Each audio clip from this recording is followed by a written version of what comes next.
Hello, नमस्कार, आदाब, सत श्री अकाल और अस्सलाम वालेकुम। मैं मोहम्मद अहमद काज़मी लेकर आया हूँ आपका पसंदीदा कार्यक्रम आपके रूबरू। इस कार्यक्रम में हम आपको बहुत सी ऐसी इन्फॉर्मेशन पहुँचाने की कोशिश करते हैं जो आपको दूसरे माध्यमों से आमतौर पर नहीं मिलती। हमारी कोशिश होती है कि ऐसे इश्यूज़ आप तक पहुँचाए जाएँ कि कभी कभी तो ऐसा होता है कि अखबारों में चर्चा शुरू भी नहीं हो पाती, लेकिन हमें बहुत से सोर्सेज से ऐसी इन्फॉर्मेशन मिलती है जिसमें हमें लगता है कि हमें अपने दर्शकों को जागरूक करना चाहिए, बताना चाहिए। आरएसएस और बीजेपी पिछले कई सालों से कई इश्यूज़ जो उन्होंने अपने वादे किए थे अपने वोटर्स को एक तरह से बताने के लिए उनके पास कई इश्यूज़ ऐसे हैं, जिसमें नागरिकता कानून, जिस पर बहरहाल एक विवाद रहा, वो अभी तक कानून तो बन गया लेकिन पब्लिक ने अभी तक उसको एक तरह से एक्सेप्ट नहीं किया और वो अभी लागू भी नहीं हो सका है। दूसरी बड़ी कामयाबी अयोध्या में मंदिर बनाने वाली है, जो उसके लिए हमारे प्रधानमंत्री जी जाकर के शिलान्यास कर चुके हैं। अब एक इशू और है जो कॉमन सिविल कोड के लिए आरएसएस और बीजेपी हमेशा कहती रही है, मुस्लिम पर्सनल लॉ जिसे कहा जाता है उसको पूरी तरह से ख़त्म करके पूरे देश में एक ही किस्म का कानून होगा पर्सनल लॉ, उसकी वो वकालत करते रहे हैं। आज मेरे साथ मेहमान हैं अनीस अहमद खान साहब, जो वरिष्ठ पत्रकार हैं, वीर अर्जुन अखबार के एक लंबे समय तक एडिटर रह चुके हैं और आरएसएस बीजेपी की कार्यप्रणाली पर ख़ास नज़र रखते हैं। अनीस अहमद खान साहब, वेलकम है आपका मीडिया स्टार वर्ल्ड में।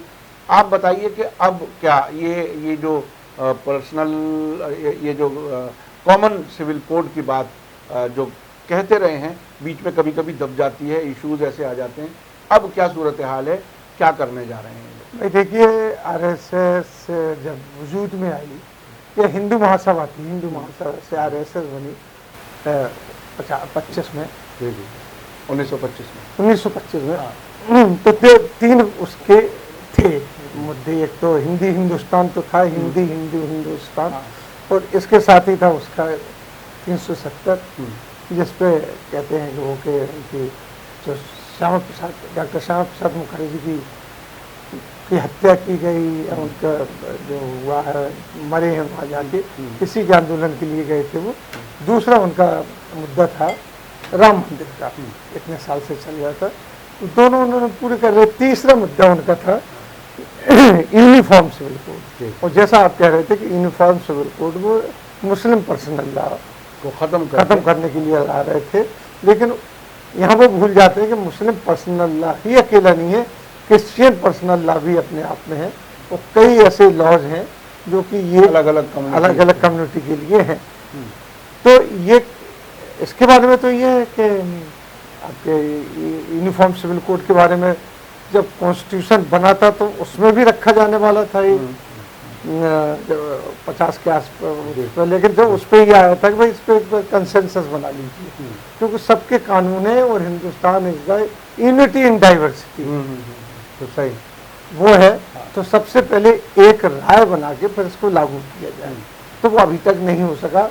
कई बार कोर्ट में भी केस हुआ तो कोर्ट ने भी कहा कि पहले आप ये तो पूरा कीजिए।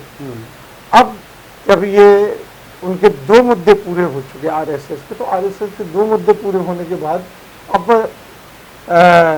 जो आरएसएस के ही लोगों ने, वर्कर्स ने कहा साहब कि ज्ञानवापी मस्जिद तो काशी विश्वनाथ की है, काशी की, और मथुरा का जो श्री कृष्ण जन्म स्थान है, ईदगाह का, ईदगाह मथुरा की जो है शाही ईदगाह कहलाती है, वो उनको आज़ाद कराया गया, जिस तरीके से हमने राम जन्मभूमि कराया।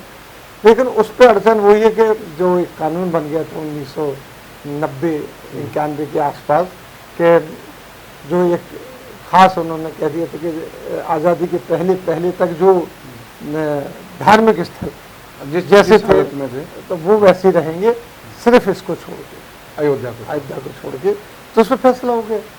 लेकिन बड़ा जोर पड़ा उसके ऊपर, बनारस में एजुकेशन भी चलने लगे, कुछ लोगों ने वगैरह पर्चे भी बांटना शुरू कर दिए।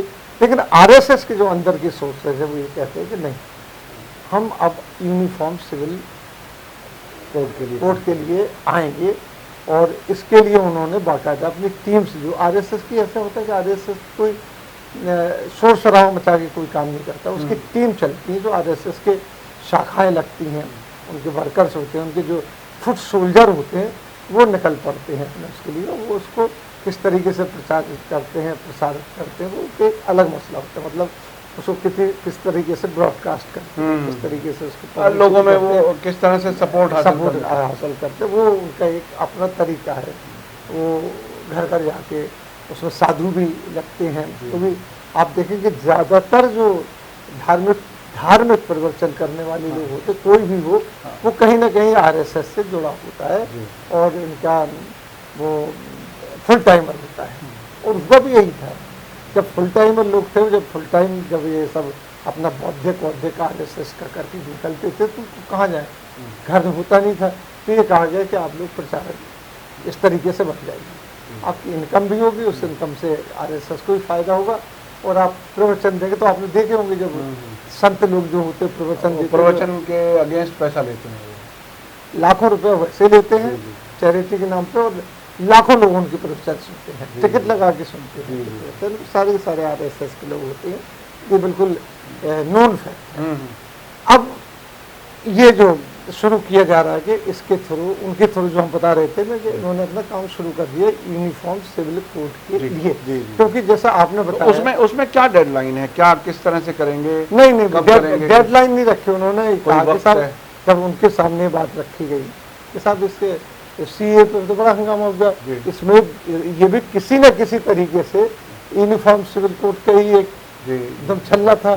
तो उस पर आरएसएस के बड़े अधिकारियों ने कहा इसकी तो ढक्कन बंद हो गया, बंद हो गया इसका, अब ये खत्म हो गया, इसकी हवा निकल गई है। और जैसा कोरोना के चक्कर में हुआ कि जेल भी भेजा जा रहा है, लेकिन वो यहाँ ये भूल गए कि लखनऊ में अभी 2 दिन पहले जो शायर हैं, अपने जो शायर हैं मुनव्वर राणा साहब, उनकी लड़कियों ने मार्च करना चाहा था अपने ग्रुप के साथ विधानसभा तक, इसी को लेके, सीए को लेके, मुनव्वर राणा साहब, तो उनको बंद कर दिया, यानी हाउस कैद कर दिया गया था। उसको वीडियो वायरल हुए काफ़ी, और कई जगह को शुरू भी हुआ है सीए का एजिटेशन, कई जगह शुरू करने की कोशिश की है लोगों ने, तो ये ठंडा नहीं हुआ है। लेकिन आरएसएस का जो अब तीसरा मुद्दा होता है वो है यूनिफॉर्म सिविल, मतलब एंगेज रखना है लोगों को किसी ना किसी तरह से, और वो जो नफरत का मुस्लिम के खिलाफ, मुस्लिम के, लेकिन यहाँ कोई ये सवाल नहीं कर रहा है कि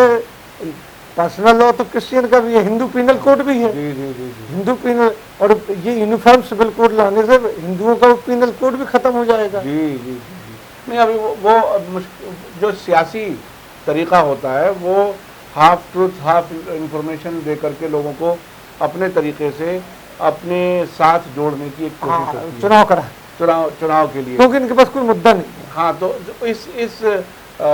इस यूनिफॉर्म सिविल कोड से देश का क्या भला होने वाला है? कोई भला नहीं होने वाला, किसी चीज़ से नहीं। लेकिन एक बात है, अब आप देखिए, जो हम कह रहे हैं ना कि मुद्दे ही नहीं है, बिहार का चुनाव होने वाला है, उसकी डेट कभी भी आ सकती है।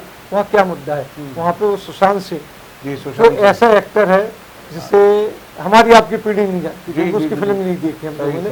हालांकि शाहरुख खान को आप भी जानते हैं, हम भी जानते हैं, आमिर खान को जानते हैं, और भी जो नए आ रहे हैं, ऋतिक रोशन को जानते हैं, तो वो एक्टर है। लेकिन सुशांत तो एक आए थे, बहुत से आते हैं और चले जाते हैं, जिनका पता भी नहीं चलता है।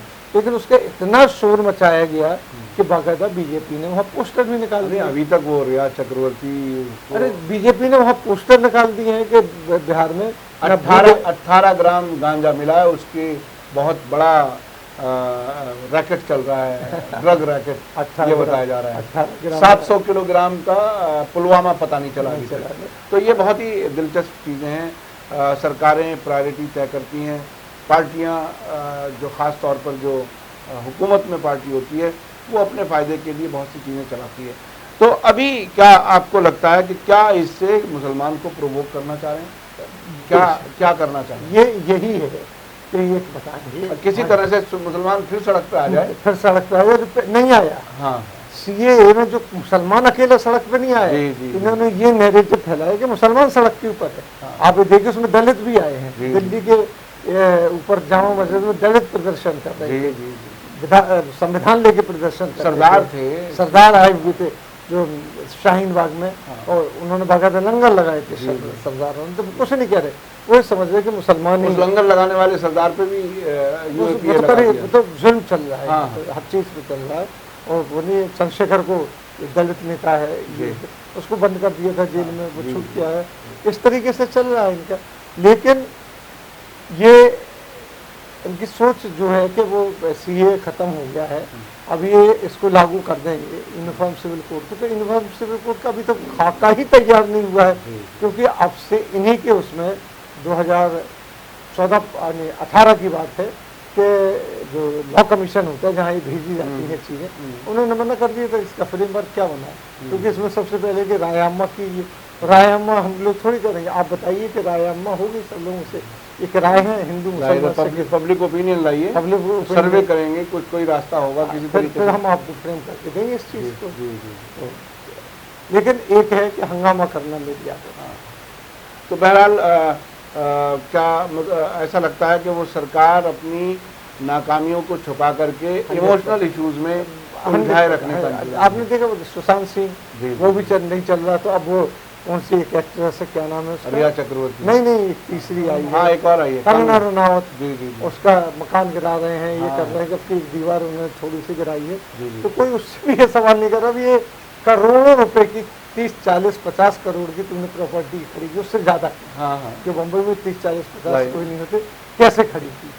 लेकिन हाँ, वो तोड़ रही है, बाबर की औलादें तोड़ रही है। अब बताइए, उसमें भी बाबर की औलाद, बाबर की औलाद, और पाकिस्तान कहा जा रहा है। अब पाकिस्तान ऑक्युपाइड कश्मीर तो पहली स्टेज में कहा था, अब उसे पाकिस्तान का। ये क्या है? बाबर की औलाद कहना, पाकिस्तान को, जब तक मुंबई को पाकिस्तान ऑक्युपाइड कश्मीर कहा जाना, ये वो प्रवोक करने वाली जब तक बीजेपी के साथ सरकार में थी शिवसेना, तब तक अच्छी थी। अब कांग्रेस और एनसीपी के साथ चली गई तो वो बाबर की औलाद कहलाने लगी। तो ये बहुत ही, देखिए, सियासत में हुकूमत में रहने के लिए क्या क्या चालबाजियां होती हैं, ये अगर बारीकी से नज़दीक से समझा जाए तो अंदाज़ होता है कि आखिर आम लोगों को कितना बेवकूफ़ बना करके वोट ली जाती है, और उसके बाद कितना ठगा जाता है, और कितना अलग अलग इश्यूज़ में सभी को एंगेज रख करके, असल बिल्कुल ऐसा है कि आप दूसरी तरफ जाएं, देखें, आपकी नज़र उधर जाए और हम चोरी करके कुछ भी इधर से उधर हटा दें। कितनी चीज़ें बग़ैर डिबेट के पॉलिसियां बन जाती हैं और पूरे मुल्क को एक तरह से दांव पर लगा दिया जाता है। जैसे कि एजुकेशन पॉलिसी आई, उसमें तो बिल्कुल मजदूर बनाने का इंतज़ाम किया गया है। ऐसी बहुत सी चीज़ें हैं, बहुत सी बड़ी बड़ी सार्वजनिक कंपनियां बेची जा रही हैं प्राइवेट लोगों को। कहीं कोई जिक्र नहीं आ रहा, मीडिया में नहीं आ रहा, क्योंकि मीडिया तो गोदी मीडिया बन चुका, और वो कभी वो चीज़ें नहीं बताएगा जो देश के हित में हो। तो ये ऐसी सूरत में सोशल मीडिया ही एक प्लेटफॉर्म बचा है। कब तक चलेगा हमें नहीं मालूम, लेकिन जब तक भी चलेगा हम कोशिश करते रहेंगे कि आपको बाखबर रखें और अच्छे से जागरूकता पैदा करते रहें, ताकि आप देश के विदेशों के असल इश्यूज़ को अच्छे अंदाज में सही से समझ सकें। आपका बहुत बहुत शुक्रिया अनीस अहमद खान साहब, आपने वक्त दिया। इसी के साथ मुझे दीजिए इजाज़त। धन्यवाद, शुक्रिया। जय भारत, जय हिंद।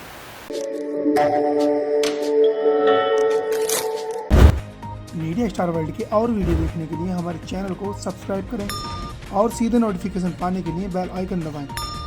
और अगर हमारी खबर सच्ची और अच्छी लगे तो अपने व्हाट्सएप, इंस्टाग्राम, फेसबुक और ट्विटर अकाउंट पर ज़रूर शेयर करें।